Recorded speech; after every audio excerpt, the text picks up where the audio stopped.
कौन से कर्मों की सजा पापी मनुष्य इसी जन्म में भोग कर जाता है। मित्रों कहते हैं, हम जैसा करते हैं वैसा ही हमारे साथ होता है। अगर हम अच्छे काम करेंगे तो हमें खुशी और सम्मान मिलेगा, लेकिन अगर हम बुरे काम करेंगे तो उसका नतीजा भी बुरा ही होगा। यह कहानी ऐसे व्यक्ति की है जिसने समाज में अपनी इज्जत बचाने के लिए अपने ही खून को ठुकरा दिया और खुद को इतना बड़ा समझ लिया कि इंसानियत को भूल गया। कहते हैं, कर्म का फल हर किसी को मिलता है। यह कहानी सिखाती है कि हमें किसी भी इंसान को उसके अलग होने की वजह से ठुकराना नहीं चाहिए। भगवान ने सभी को समान बनाया है और सबको जीने का हक है। यह कहानी हमें सोचने पर मजबूर करती है, क्या हम अपने कर्मों से किसी की खुशी छीन रहे हैं? और अगर ऐसा है तो क्या हम अपने बुरे कर्मों के फल के लिए तैयार हैं?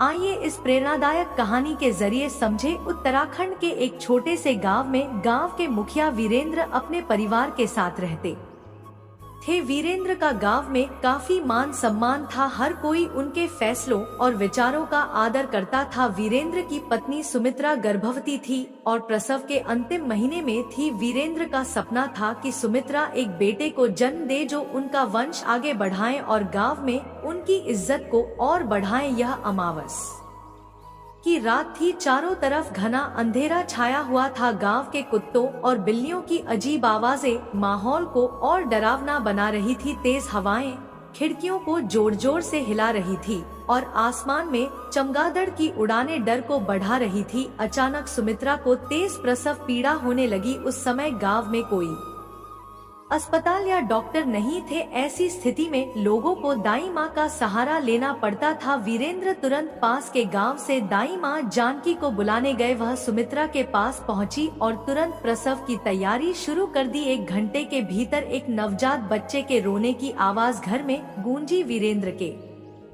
चेहरे पर खुशी झलक उठी। उन्होंने समझा कि उनका सपना पूरा हो गया, लेकिन दाई माँ जानकी बच्चे को देखकर चौंक गई। उनके चेहरे पर चिंता के भाव साफ नजर आ रहे थे। जानकी ने सुमित्रा को बताया, यह बच्चा किन्नर है। यह सुनकर सुमित्रा के पैरों तले जमीन खिसक गई। उनके सपने जैसे पल भर में बिखर गए। वह बेहोश हो गई। थोड़ी देर बाद जब होश आया तो उन्होंने दाई माँ से हाथ जोड़कर कहा, जानकी जी, इस सच्चाई को किसी से मत कहना, इसे राज ही रहने दो। जानकी ने वादा किया कि वह किसी को नहीं बताएंगे। वीरेंद्र ने आकर उत्सुकता से पूछा, दाई माँ बताएंगे लड़का हुआ है या लड़की? जानकी ने उनके सवाल से बचने की कोशिश की, लेकिन वीरेंद्र के बार बार पूछने पर झूठ बोलते हुए कहा, बधाई हो, आपके यहाँ बेटा हुआ है। यह सुनकर वीरेंद्र खुशी से झूम उठे। उन्होंने जानकी को ढेर सारे पैसे दिए और गांव में खुशी का ऐलान कर दिया। वीरेंद्र के घर बेटे के जन्म की खबर सुनकर पूरा गांव बधाई देने आ पहुंचा। वीरेंद्र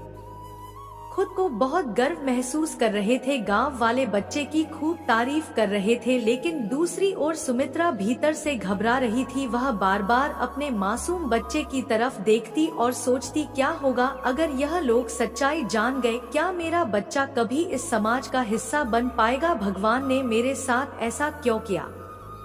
जब वीरेंद्र ने सुमित्रा को चिंतित देखा तो उन्होंने पूछा, तुम क्यों रो रही हो? सुमित्रा ने झूठ बोलते हुए कहा, यह तो खुशी के आंसू हैं।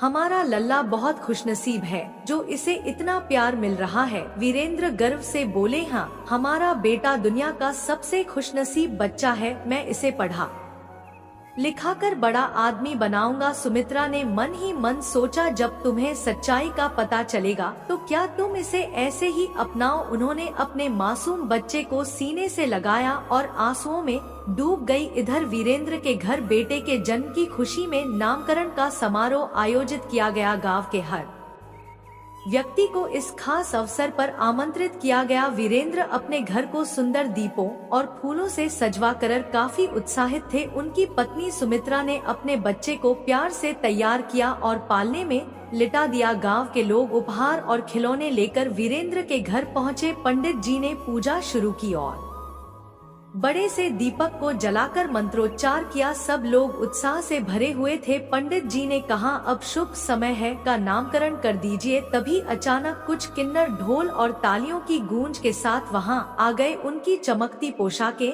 और ऊंची आवाज ने सबका ध्यान खींच लिया। सुमित्रा घबरा गई और तुरंत अपने बच्चे को गोद में उठा लिया, लेकिन किन्नर समुदाय के लोग बच्चे के पास आए, उसे निहारा और कहा, हाय कितना प्यारा बच्चा है, इसे किसी की नजर ना लगे। उन्होंने बच्चे को दुलार हुए आशीर्वाद दिया, यह बच्चा बड़ा होकर बहुत नाम कमाए। वीरेंद्र इस पर खुश होकर 000 निकालकर उन्हें दे देते हैं।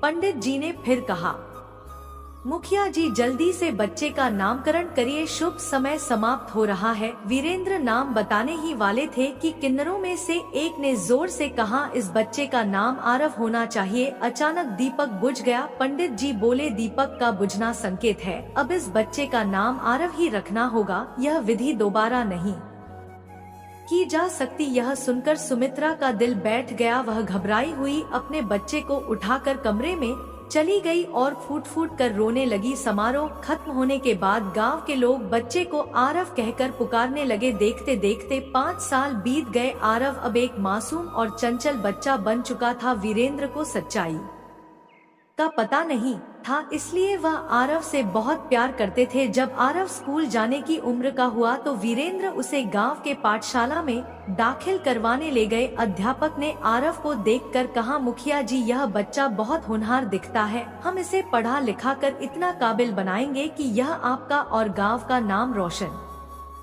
करेगा। आरव पढ़ाई में बहुत तेज था।